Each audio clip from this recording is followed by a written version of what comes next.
देखिए दोस्तों कितना बारिश हो रहा है, देखिए बहुत ज़्यादा बारिश हो रहा है, बहुत ज़्यादा। कम से कम ना 1 घंटा होने वाला है।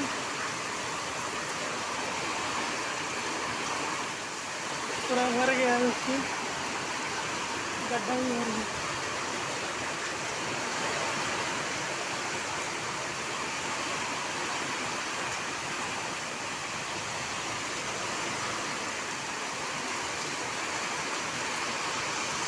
उधर देखिए देखिए